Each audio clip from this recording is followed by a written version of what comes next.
Comedy টাইপের video তৈরি করেন, আবার একবার ইনফরমেশন ধরনের ভিডিও তৈরি করেন, ফেসবুক তখন কিন্তু এটা বুঝতে পারবে না যে আপনার ভিডিও কার কাছে সাজেস্ট করবে।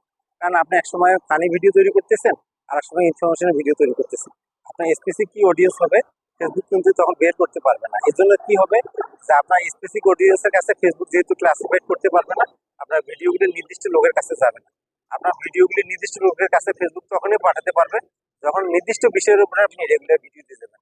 আর আপনার এই সুন্দর ভিডিওগুলি কখন সাজেস্ট করতে নিবে, যখন আপনার ভিডিওগুলি মানুষ পুরাটা না না টেনে পুরাটা ভিডিও দেখবে। আর পুরাটা ভিডিও কখনই দেখবে যখন মানুষ ইনফরমেটিভ ভিডিও মনে করবে, অর্থাৎ আপনার ভিডিও দেখে একটা নতুন জিনিস শিখতে পারে, নতুন একটা তথ্য জানতে পারে। আর এই নতুন তথ্য থেকে যখন তারা উপকৃত হবে, তখনই কিন্তু তার ফ্রেন্ডস ফলোয়াররা আপনাকে ফলো করা শুরু করবে, আপনার ভিডিওগুলি আরো খুঁজে খুঁজে তারা দেখা শুরু করবে। এবং ফেসবুকে প্রতি মুহূর্তে যে আপডেট নিউজগুলো হয় এটা আপনি জানার চেষ্টা করবেন, কারণ জানলে যেটা হবে যে তারা কিন্তু তখন আপনার একটা নতুন। তো এখন আপনি কি করবেন, আপনার ভিডিওগুলিকে এমন কোয়ালিটির করবেন, এমন অডিয়েন্সের কাছে যাতে আপনার ভিডিওগুলি দেখে, যে অডিয়েন্সগুলি আপনার ভিডিওটা দেখে আনন্দ পায়। কারণ আপনার যে ভিডিওটা তৈরি করবেন, আপনার স্পেসিফিক কিছু অডিয়েন্স থাকবে যারা আপনাকে ফলো করবে, আপনার থেকে একটা নতুন তথ্য পাওয়ার জন্য।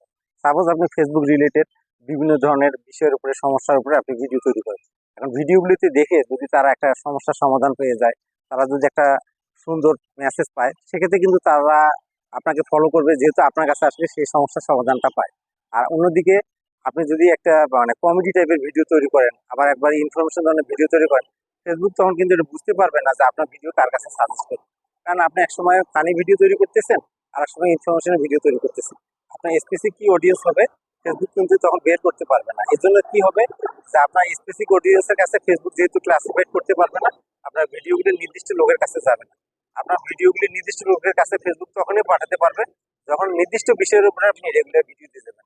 আর আপনার এই সুন্দর ভিডিওগুলি কখন সাজেস্ট করতে নিবে, যখন আপনার ভিডিওগুলি মানুষ পুরাটা না না টেনে পুরাটা ভিডিও দেখবে। আর পুরাটা ভিডিও কখনই দেখবে যখন মানুষ ইনফরমেটিভ ভিডিও মনে করবে, অর্থাৎ আপনার ভিডিও দেখে একটা নতুন জিনিস শিখতে পারে, নতুন একটা তথ্য জানতে পারে। আর এই নতুন তথ্য থেকে যখন তারা উপকৃত হবে, তখনই কিন্তু তার ফ্রেন্ডস ফলোয়াররা আপনাকে ফলো করা শুরু করবে, আপনার ভিডিওগুলি আরো খুঁজে খুঁজে তারা দেখা শুরু করবে। এবং ফেসবুকে প্রতি মুহূর্তে যে আপডেট নিউজগুলো হয় এটা আপনি জানার চেষ্টা করবেন, কারণ জানলে যেটা হবে যে তারা কিন্তু তখন আপনার একটা নতুন মেসেজ জন্য আপনার ভিডিওগুলি দেখবে। পাশাপাশি আপনি যখন তাদের বিষয়গুলি তুলে ধরবেন, তারা যখন আপনার ভিডিও দেখে উপকৃত হবে, তারা কিন্তু আপনার এখান থেকে মানে আপনার সাথে কিন্তু সবসময় ক্লোজলি অ্যাটাচ থাকবে, এবং তার ফ্রেন্ড সার্কেলরা আপনার সাথে যুক্ত হয়ে যাবে। আর মাঝে মাঝে যখন লাইভ করবেন, লাইভ থেকেও কিন্তু আপনার কাছে অনেক অনেক কিছু জেনে নেওয়ার চেষ্টা করবে, যেহেতু আপনি বিভিন্ন ধরনের নতুন ইনফরমেশন ভিডিও তৈরি করে থাকেন।